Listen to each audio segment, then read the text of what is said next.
El día de hoy tenemos contacto internacional. Sí, contacto internacional. Estamos con el profesor Richard Páez. Un gusto, un placer tenerlo en nuestra programación, profesor. Le decía en interno, hace años que tuve la oportunidad de conocerlo, de dialogar, cuando se realizó el Sudamericano Sub-20 acá en nuestro país, entre Ambato y Riobamba, ¿no es cierto? Ahí estuvo también la selección Vinotinto y por supuesto la selección ecuatoriana. Y de ahí ha sido un camino ascendente para Richard Páez, para el fútbol venezolano, ¿por qué no decirlo también para el fútbol ecuatoriano? Así es que nos place tenerlo a Richard Páez en nuestra programación. Primeramente saludarlo, esperar que se encuentre bien de salud, profesor, porque hoy por hoy la salud es lo más importante, ¿no? En esta pandemia que vive el mundo. Así es que este contacto internacional con el profesor Richard Páez, ¿cómo le va? ¿Cómo está? Un gusto saludarlo. Bienvenido, muy buenas noches. Muy buenas noches para ambos, tanto David Mantilla como Patricio Moya, por este contacto. La magia del COVID tiene el lado bueno y tiene el lado malo. La magia del COVID que nos tiene en cuarentena, que nos tiene en prevención de distanciamiento social, nos ha permitido acercarnos a través de esta plataforma por el mundo. No sé cuántas entrevistas he dado por el mundo de Sudamérica, de España, de México, y verdaderamente ha sido por lo menos agradable porque hablar de fútbol siempre uno está convocado en primera línea. Así es, profesor, sin ninguna duda, con el avance de la tecnología, lo que es también los cambios que uno tiene que hacer en su vida diaria para ir en ese avance también de sus diferentes actividades, relacionándolas justamente con este cambio tecnológico, uno va aprendiendo varias cosas. Pero bueno, profesor, ¿cómo ha vivido justamente usted relacionado con sus labores, con su vivir diario en este tiempo? ¿En qué le ha cambiado la situación a Richard Páez en referente a lo que se está viviendo actualmente? Bueno, el año 2020 realmente comenzó de una manera promisoria. Para mí, por lo menos, yo regresé al fútbol venezolano después de haber estado allá con Deportivo Cuenca en Ecuador. Yo regreso a Venezuela y en este año 2020 asumo retornar al fútbol venezolano y comienzo a dirigir a Mineros de Guayana y de esa manera comenzar a iniciar el torneo. Y apenas llevábamos 5 jornadas cuando el COVID apareció de una manera categórica y yo creo demostrativa que afectaba al mundo de tal manera que paralizó todas las actividades y estuvimos paralizados prácticamente durante 2 meses, se paralizó el fútbol de Venezuela y en el mes de junio, cuando se intentó de una manera, yo digo, apresurada, comenzar el fútbol venezolano, cuando apenas estaba comenzando a crecer la curva de casos contagiados, yo tuve que tomar la difícil determinación de apartarme de ser el técnico de Mineros de Guayana. Como soy médico, entendía claramente que las condiciones no estaban dadas para desarrollar una actividad que es de oposición, que es de contacto, que es de mucha posibilidad real de contagio. Y eso evidentemente yo como médico lo manifesté, que no era lo adecuado, que no era lo sensato comenzar el fútbol sin tener una realidad, yo digo una certeza real de que estos casos de contagio iban a disminuir, todo lo contrario, que iban a comenzar a crecer. Pues la gente se empeñó en querer hacer el campeonato aquí en la Liga de Fútbol de Venezuela y yo tuve que dar un paso al costado. Al final, el fútbol venezolano todavía no ha podido comenzar porque los casos de contagio cada día son más ascendentes.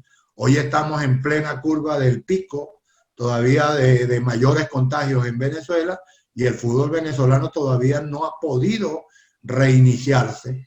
Ya desde el mes de marzo que se paralizó, ya llevamos prácticamente 4 meses. Estamos para el 5.º mes de que comienza con dudas y esa es la situación. Nosotros lo que hemos hecho es aprovechar en participar de varios congresos, he dado varias ponencias que me han invitado, hemos contribuido para generar apoyo a entrenadores de categorías menores en Venezuela que están pasándola muy mal al no poder tener actividad laboral, pues están pasándola difícil en el término económico. Y bueno, hemos logrado por lo menos generar una matriz de opinión en Venezuela que el fútbol está esperando, está a la expectativa, y en eso es que estamos. Profesor, y la situación no es nada distinta acá en el Ecuador. En nuestra programación hemos conversado en algunos eventos con médicos y también ellos no estaban de acuerdo de que se reinicie el campeonato ecuatoriano de fútbol, pero las exigencias de, no sé, de la empresa privada, de los patrocinadores, de todos, ha hecho que el campeonato ecuatoriano también de fútbol esté realizándose sin público, con muchas medidas de seguridad que no se cumplen, de paso sea, porque no se cumplen en algunos partidos, en algunos escenarios deportivos no se están cumpliendo las medidas de bioseguridad, pero así todos estamos también ya en el desarrollo del campeonato ecuatoriano de fútbol. ¿Qué le parece? No, y gracias a Dios existe Dios. Si no, verdaderamente estaríamos a la deriva de la suerte, porque eso es lo que ha sucedido. No aprendimos aquí en Sudamérica cuál era la conducta correcta y yo creo que nos las enseñó muy bien Europa. Europa determinó empezar su campeonato profesional en Alemania y después en España y después en Italia, cuando la curva endémica de sus casos contagiados comenzó a bajar. Nosotros queremos luchar contra el COVID cuando la curva está ascendiendo y mucho más en países que tienen números alarmantes. Lo que hoy vemos en Brasil, en Colombia, en Argentina, en Ecuador, en Perú, en Chile, que ya bajó, ya por lo menos en Chile ya pueden tener la posibilidad de comenzar a hacer fútbol profesional porque ya está comenzando las curvas por lo menos a disminuir. Venezuela, que estamos ascendiendo en la curva, pues es peligroso, es insensato y desde el punto de vista epidemiológico no sería lo adecuado. Me parece que se arriesga mucho y es un peligro para los protagonistas. Profesor, disculpe, y acá los hospitales están al tope. Incluso no hay cama, no hay espacio para más pacientes.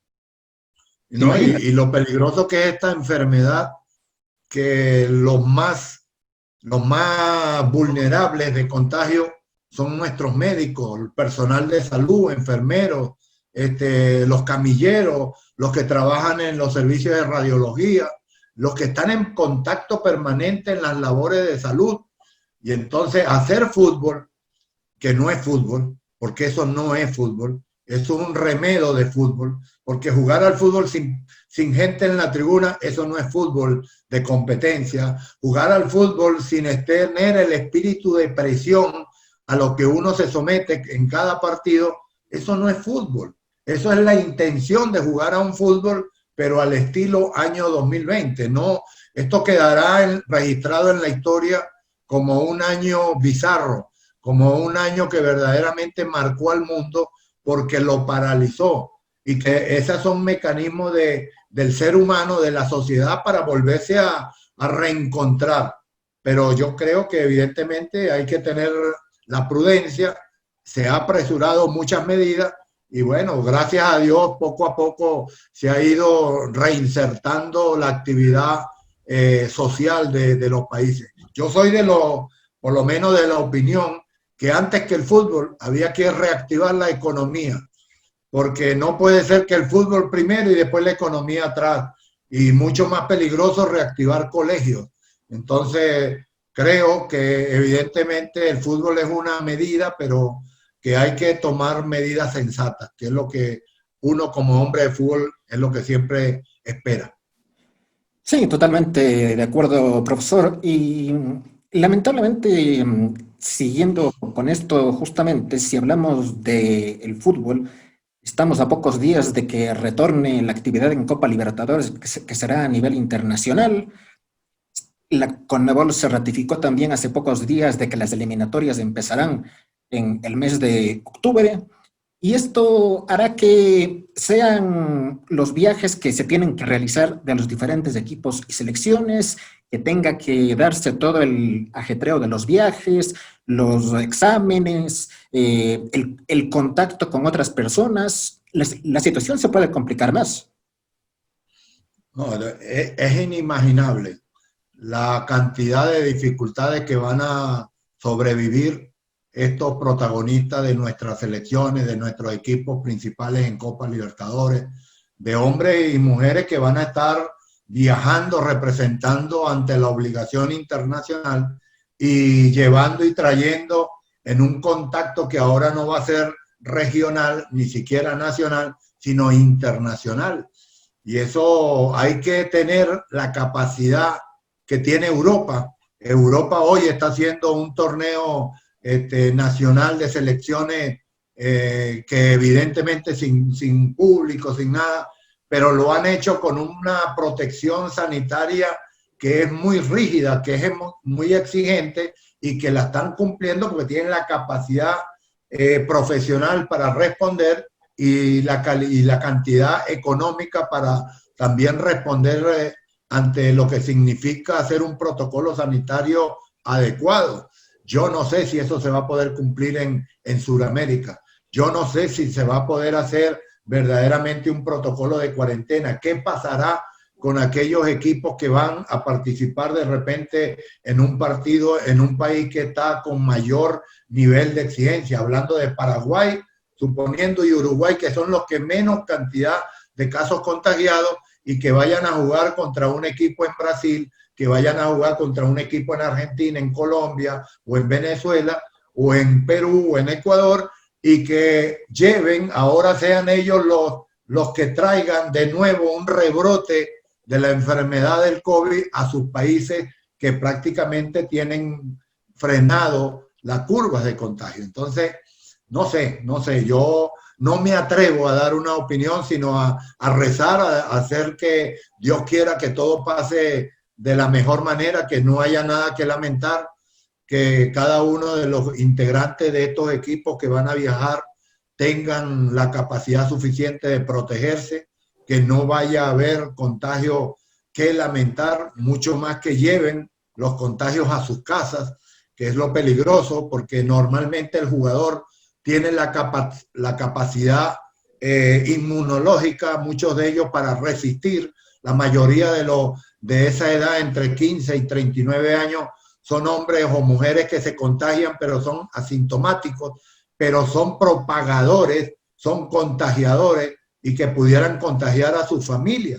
Entonces, que allá los espera de repente el papá, la mamá o una mujer embarazada o un niño que son vulnerables y que son fácilmente contagiables y que no tienen la capacidad inmunológica del hombre o de la mujer entre 15 y 39 años. Entonces, eso es lo que uno duda, mucho más como médico que conozco de lo que estoy hablando y entiendo claramente de lo que hablo, y que Dios quiera no se haya una reproducción o una repropagación de esta enfermedad terrible que nos ha afectado en este año 2020. Profesor, ahora como se manifiesta reiteradamente con este término, que el fútbol es ahora una empresa, entonces la sartén por el mango lo tienen los dirigentes, ¿no? Ellos lo quieren a toda costa que el fútbol siga produciendo, que siga generando ingresos. Entonces me parece que por ahí va. O sea, pase lo que pase, pero el fútbol tiene que volver. No, bueno, ese es un gran dilema que lucharemos toda la vida. No es fácil tampoco para evitar que el ser humano se rebote, tenga capacidad de responder ante la situación, que busque alternativas, que busque soluciones, porque tampoco es que nos vamos a quedar paralizados, rendidos ante lo que haga este virus por el mundo, pero yo creo que la respuesta nos la dio lo que está haciendo Alemania, lo que está haciendo España, que es sencillamente esperar los momentos, no es cuestión de apresurar los momentos. Yo creo que que la visión de querer jugar en octubre las eliminatorias, yo lo veo tan difícil, yo lo veo tan complicado. Yo me pongo a imaginar los jugadores que se encuentran en Europa para venir acá a reforzar los equipos de Sudamérica, a jugar los partidos eliminatorios, cómo los van a recibir después los equipos de sus respectivos países. O sea, supongamos el ejemplo de Messi, que va para Argentina y regresa para el Barcelona o para el equipo donde vaya a estar. ¿Cómo lo va a recibir? No, tiene que estar 15 días en cuarentena, tienes que hacerte las pruebas, no puedes empezar a trabajar con el resto de los compañeros que no han viajado a América. Y así por el estilo de cada uno de los jugadores que participa en Europa y que forman parte de las selecciones del continente suramericano. O sea, coloca una situación que tener una respuesta válida no es suficiente, porque se está arriesgando con la salud de la gente. Entonces, evidentemente que es colocar, yo digo, decisiones sensatas. Tanto los dirigentes tienen que ponerse en el papel de los jugadores y los jugadores ponerse en el papel de los dirigentes y buscar una alternativa que sea válida, que sea lo más adecuado. Y yo creo que la mejor demostración, vuelvo a repetirlo, nos ha dado Europa, que inclusive ya está haciendo partidos de nivel de selecciones en esa National Games que han hecho ahorita, y que sin público hacen 2 partidos, mantienen como una especie de burbuja alrededor de los equipos, pero para eso hay que tener capacidad profesional, capacidad económica para cumplir. Esperemos que en Sudamérica Conmebol se tenga la suficiente capacidad como para darle resguardo a los equipos en Copa Libertadores y en las selecciones suramericanas, porque sería lamentable y terrible una consecuencia de un rebrote o de alguna enfermedad en los equipos. Vean lo que le está pasando al Boca Juniors, que tiene 20 y pico de jugadores con el contagio y que no sabe el fútbol argentino si comienza o no comienza. O sea, esos son los hechos, las realidades que tenemos que enfrentar, y es ahí donde los dirigentes, tanto en la parte de los equipos como de Conmebol, tienen que ponerse en esa posición, en esos escenarios para tomar decisiones. Justamente en este sentido, profesor, lo que usted hablaba sobre los clubes, ¿cómo hacer cuando la Conmebol prácticamente los pone contra las cuerdas a los clubes a nivel internacional? En el sentido de los reglamentos, por ejemplo, ¿no? De que los partidos incluso se pueden perder si los equipos no presentan cierto número de jugadores por este tema, de que pueden haber un mínimo de 7 jugadores para presentarse. Son situaciones que, como usted dice, siguen desnaturalizando el fútbol por encima de todas estas cosas, pero no se tiene una visión para poder cambiar y priorizar realmente lo que debería dentro de la actual situación. Yo creo, David, que son respuestas que son alternativas que buscan los dirigentes indudablemente para reactivar la actividad que nos mueve a todos. Y uno tiene que entender el por qué lo quieren hacer. Uno comprende esas posiciones. Yo los asemejo, por lo menos a la posición, suponte, que tenía al principio Boris Johnson, el primer ministro de Inglaterra, que decía, no, salgan, no, eso no pasa nada con este virus, esto no es tampoco tan alarmante, salgan y haremos la inmunidad del rebaño. De todas maneras, se tienen que contagiar el 70% para pasar. Y todo el mundo quedaba expectante, pero ¿cómo va a tomar esa decisión con el riesgo tan importante de colocar a la gente que al fin y al cabo es la que va a sufrir las consecuencias de una decisión tan complicada, que no debería ser una decisión de un político, debería ser de una decisión consensuada de los científicos, de los médicos, de los infectólogos con los políticos, y ellos tratar de buscarle cuál es el verdadero momento para reactivar la situación. Pero cuando él se enfermó, cuando a él le dio el COVID-19 y lo tuvieron que colocar en los ventiladores mecánicos en las mejores clínicas de Inglaterra, en las mejores condiciones, desde el lecho de la cama decía que sí, que comenzaran a hacer la cuarentena, que ahora no, que había que evitar el contacto porque sí era peligroso la enfermedad. Lo mismo le pasó a Bolsonaro, lo mismo le pasó al de México, a López Obrador.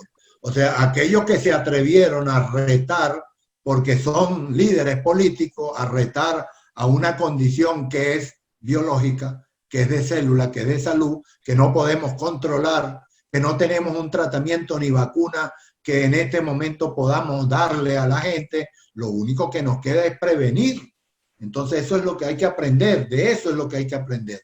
Por eso los dirigentes indudablemente buscan la forma de reactivar el fútbol, pero también los propios jugadores son los que deberían de tener una posición verdaderamente profesional, una posición de demostrar que al fin y al cabo el fútbol, el primer protagonista se llaman los jugadores. Son los jugadores los que tienen que tomar hoy una decisión de decir, ¿vale la pena arriesgar o no vale la pena arriesgar? Porque son ellos los que están expuestos, son la carne de cañón, son los laboratorios de indias que tenemos y estamos colocando en la cancha para jugar al fútbol. Si ellos aceptan esa responsabilidad, bienvenido sea, que las consecuencias también la acepten, porque eso es lo que uno previene, las consecuencias. Profesor, con este panorama, sí, que usted lo describe muy claramente y que todos lo conocemos, el día de hoy oficialmente se hizo cargo ya de la selección ecuatoriana de fútbol Gustavo Alfaro. Y dentro de tantos comentarios, análisis que se ha hecho, obviamente las eliminatorias van a empezar en octubre y los candidatos son los mismos. Van Argentina, Brasil, Uruguay. Y en el otro pelotón, los otros cupos, incluso se le menciona por todo lo que ha hecho Venezuela, estaría peleando también un cupo para llegar, ¿por qué no?, al Mundial. ¿Cómo mira este panorama de las eliminatorias? Usted que lo ha dirigido a la Vinotinto, usted que ha estado en muchos compromisos de carácter internacional con la selección venezolana. Yo con la experiencia que tengo de seleccionador durante 7 años, no un año, 7 años. Estuve y en una selección que tuvimos que dar un salto enorme, exponencial, de calidad para poder llegar al nivel que tenían el resto de los equipos en Sudamérica. Porque siempre Sudamérica, la cenicienta del fútbol suramericano, era Venezuela, la que iba siempre última. Pues a partir de ese año 2001, entendimos que para hacer ese cambio, para dar ese salto tan importante, hay que capacitarse, hay que desarrollar un nivel de competitividad, de metodología de entrenamiento, de estar al frente de una organización estructurada para enfrentar las eliminatorias más complicadas que hay en el mundo del fútbol, que son las eliminatorias suramericanas. Hoy, en las condiciones que está Suramérica, pensar que los equipos están preparados, no hay ninguno preparado. No hay, ni siquiera Brasil, que es el más grande de todos, no está preparado, porque todavía no sabe cuándo van a comenzar sus entrenamientos, cómo van a hacer, a dónde van a hacer. Pusieron 15 de octubre, pero todavía el técnico de la selección habrá llamado 30 jugadores para después quedar con 23, como la mayoría han hecho en todas sus selecciones. ¿Qué le queda para Gustavo Alfaro? ¿Qué le queda para José Peseiro de Venezuela y de Ecuador, que no han sabido ni entienden ni han tenido un día de contacto con los jugadores de la selección? No conocen a los jugadores. No es que no los reconozcan. Mejor dicho, no es que no lo conozcan. Porque seguramente Gustavo Alfaro sabe cuáles son los jugadores por nombre de Ecuador y José Peseiro por nombre de los jugadores de Venezuela. Pero no los reconocen. No saben lo que significa ser un jugador de la costa o un jugador de allá de Quito. ¿Cuáles son las características de cómo es el jugador de Guayaquil al jugador de Ambato? ¿Cuáles son esas formas y maneras como hay que hablarle a las determinadas culturas? ¿Cómo Peseiro sabe cómo se comporta aquí el jugador de Maracaibo o el jugador de Oriente o el gocho de Mérida o el gocho de San Cristóbal. Eso no lo entienden. Y eso forma parte de ese combo que uno como entrenador, como seleccionador tiene que tener. Porque no hay tiempo en la selección para entrenar. Hay tiempo para saber escoger, saber seleccionar. Entonces viene por ahí la mano de que los más favorecidos son los que tienen más tiempo, aquellos seleccionadores que han conocido con mayor tiempo, han tenido mayor oportunidad de trabajar, y ahí es la ventaja para Brasil, para Uruguay, para a lo mejor Argentina, que ya lleva 3 años, para Bolivia, que César ya tiene por lo menos 3 años ahí en Bolivia, para Perú, que está Ricardo con Perú, para el uruguayo, para el paraguayo, ahí más o menos tiene menos tiempo, pero está comenzando. Chile, que tiene también Reinaldo Rueda algo de más tiempo con su grupo, pero los países que están más debilitados, ten la seguridad, son Ecuador y Venezuela. Son los que vamos a tener que decir, empieza el partido y ahora sí empecemos a hacer cruces, porque va a ser a la voluntad de Dios, a la voluntad de la suerte. Porque ellos que no han tenido oportunidad ya empezar el torneo sin haber tenido entrenamiento, sino a lo mejor se reúnen en el mes de finales de septiembre para jugar en octubre. Van a tener 15 días. Va a tener 15 días Gustavo Alfaro y José Peseiro para entrenar con sus jugadores y comenzar las eliminatorias que los llevan a un Mundial de Qatar. Y no sé si van a poder contar con los jugadores de Europa. O sea, se reúnen muchos problemas, se agrupan, se ponen en cola, como decimos aquí, hacen fila los problemas para un seleccionador, y los seleccionadores, si algo es lo que necesitan, es tiempo, y no hay tiempo. Sí. Profesor, usted con su experiencia fue, al menos a criterio personal, la persona que fue llevando las bases de este levantamiento de la selección venezolana y logró hitos históricos con resultados que fueron para su selección, pues, valga la redundancia, históricos. ¿Cómo lograr eso? No digo de la noche a la mañana porque es imposible, pero ¿cómo se va haciendo que una selección vaya mejorando y vaya teniendo ese camino que antes muchos a Venezuela pues lo veían como puntos fijos de local y de visitante, pero hoy Venezuela ya es otra cosa, y usted fue el gestor de eso. David, hay un dicho, no sé si tú lo has escuchado, que para conseguir cosas diferentes no hagas más de lo mismo, sino haz algo diferente. O sea, si tú quieres cambiar los resultados que tú has visto y sigues haciendo lo mismo, ten la seguridad que no te van a dar resultados. Tienes que hacer otra cosa. Yo en el año 2001, cuando yo asumí ser el técnico de la selección de Venezuela, mejor dicho, cuando me ofrecieron la selección de Venezuela, porque ya estábamos últimos, ya estábamos eliminados, éramos el último de esas eliminatorias hacia Corea y Japón, esa selección que a mí me entregaron tenía una historia de 35 años de eliminatoria suramericana y solamente había ganado 3 partidos. 3 partidos en 35 años. Y yo, cuando yo asumo ser el técnico de la selección de Venezuela, yo lo que hice fue saber escoger. Porque yo supe escoger en primer lugar jugadores que ya yo los conocía, no tenía ningún jugador por fuera en Europa ni nadie de eso. Tenía uno en México y otro en Colombia. Y esos 2 también estuvieron incluidos en la selección. Pero yo escogí jugadores que tuvieran una relación directa con el criterio, con la forma que yo quería ver a la selección de Venezuela. Y yo aposté como técnico que ahora era de la selección y responsable de la forma como iba a jugar nuestra selección, yo aposté a algo que nunca se había hecho. Venezuela siempre había jugado con un estilo en donde la lógica era lo que tenía como premisa. Cuando yo hablo de lógica, es que todo el seleccionador de Venezuela comprendía, cuando estaba aquí en este cargo, que Venezuela era el último de Sudamérica y que cuando iba a jugar contra cualquier rival en Sudamérica, teníamos que jugar primero con una disposición táctica en donde lo importante era estar bien referenciados con un bloque muy bajo para defender, con una doble línea de 4 o con una línea de 4 y 5 por delante para defender y atacar con lo que se pudiera, 1, 2 o 3. Ataca un lanzamiento para allá, un pelotazo largo y ataca. Y decíamos que estábamos atacando. Y esperábamos era un tiro libre o un lateral o un córner para atacar al equipo rival. Eso era lo lógico. Richard Páez fue con un mensaje contracultural, hasta contralógico, antilógico.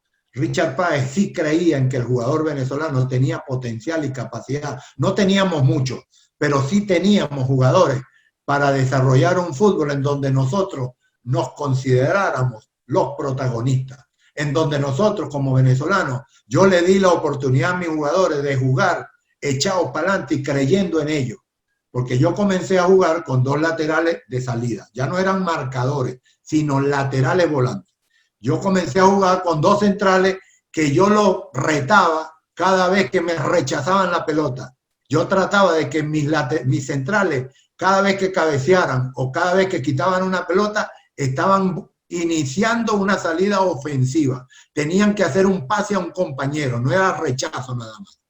Cuando yo coloqué, en vez de 3 volantes 5 que siempre jugábamos, con 2 volantes 5 que siempre jugó Venezuela, yo empecé a jugar con 2 volantes 8. O sea, no era un 5 rígido parado ahí para quitar. No era un jugador solamente para recuperar, sino era un jugador con características mixtas, que tuviera la capacidad de defender y de atacar, y de construir juego, de formar parte de un circuito de juego.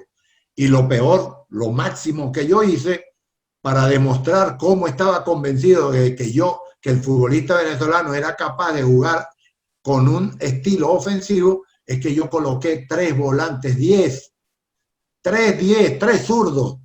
Por primera vez el fútbol en Sudamérica podía ver, en este caso para Venezuela, ver a un equipo venezolano con 3 volantes 10 jugando juntos. Nunca se había visto eso, y un atacante. Un 4-2-3-1 con una tendencia ofensiva, con una tendencia en donde yo le mostré a mis jugadores que yo sí confiaba en ese modelo, que yo confiaba en ellos, y ellos cuando se vieron gratamente sorprendidos, que yo les mostré un mensaje que vamos a jugar mi primer partido, fue contra la Argentina de Bielsa, para más razón, para más prueba. O sea, esa fue mi primera gran prueba. El técnico que venía agrandado, pero venía con fe. Lo que no entendieron es que yo era un creyente, pero de eso total, desde adentro, de que el futbolista venezolano tenía con qué jugar así. El primer partido, como prueba de Dios, me dijo, bueno, vamos a ver qué tan guapo es este técnico. Y el primer partido contra Argentina de Bielsa en el Monumental de River. El que iba primero contra el que iba último. El técnico allá era Marcelo Bielsa y este era un técnico venezolano que se llamaba Richard Páez, nada más. Y entonces, bueno, comenzó el partido y cuando vimos la selección de Venezuela en la cancha, fue con esas características, los 2 laterales, los 2 centrales. Al arquero yo no le permitía que sacara buscando al delantero, sino que me saliera con la mano jugando. A los volantes que me jugaran conectándose, moviéndose, rotando. Tenía 5 jugadores en el medio campo jugando a eso que llamamos el rondo, todos moviéndose, generando fútbol contra la Argentina de Bielsa. Ese día no le ganamos a la Argentina. No se podía, era demasiada la distancia, el abismo histórico de jugadores, de todo. Pero le ganamos a la que le teníamos que ganar. A la Venezuela del temor, a la Venezuela que no creía, a la Venezuela que siempre nos había dicho, nada, imposible, chamo. ¿Cómo van a ser ustedes venezolanos? Ustedes no saben jugar fútbol. A esa Venezuela sí le ganamos. Entonces ten la seguridad que fue una sincronía de un mensaje inspirador, retador y unos jugadores con capacidad de hacerlo. Y los 2 se unieron, hicieron clic y ahí comenzó el cambio del fútbol venezolano. Ahí sí, nació la Vinotinto. Así es, en efecto, y qué grato es conocer cómo ha progresado ese fútbol venezolano. Profesor, le queremos agradecer muchísimo estos minutos acá para DM Todo Fútbol. Un gusto, un placer haberlo escuchado, haberlo observado también a usted, ver lo que se encuentra muy bien de salud y le vamos a estar permanentemente invitando para dialogar, para conversar. Esto de las eliminatorias del fútbol es tan apasionante que en cualquier momento lo estamos nuevamente invitando, profesor. Le agradezco muchísimo por esa deferencia para dialogar, para conversar con nuestra programación. Gracias a los dos, gracias por esta oportunidad.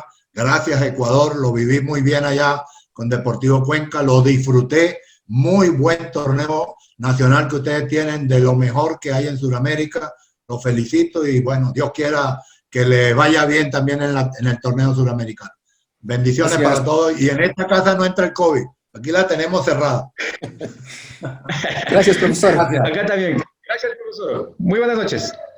No, chao. Muy bien, ahí están las expresiones entonces de nuestro invitado especial, un contacto internacional con el profesor Richard Páez, quien nos ha dado a conocer valiosos criterios, valiosas opiniones en torno a la actividad futbolística y de la manera como lo estamos viviendo también acá a nivel de Sudamérica. David, su despedida también. Muchas gracias, David. Sí, ya cerrando el programa, como siempre, muy especial conversar con el profesor Richard Páez. Siempre falta tiempo para conversar con alguien conocedor del fútbol y de muchas cosas más que el profesor Páez pues hoy nos ha dado una reseña, ¿no? Y es importante siempre tener sus conocimientos, así que como lo dijo Pato, pues esperamos verlo en alguna otra ocasión y a todos quienes nos han seguido, pues muchas gracias porque también nos despedimos ya que el tiempo se nos vino encima, Pato. Chao, chao. Buenas noches.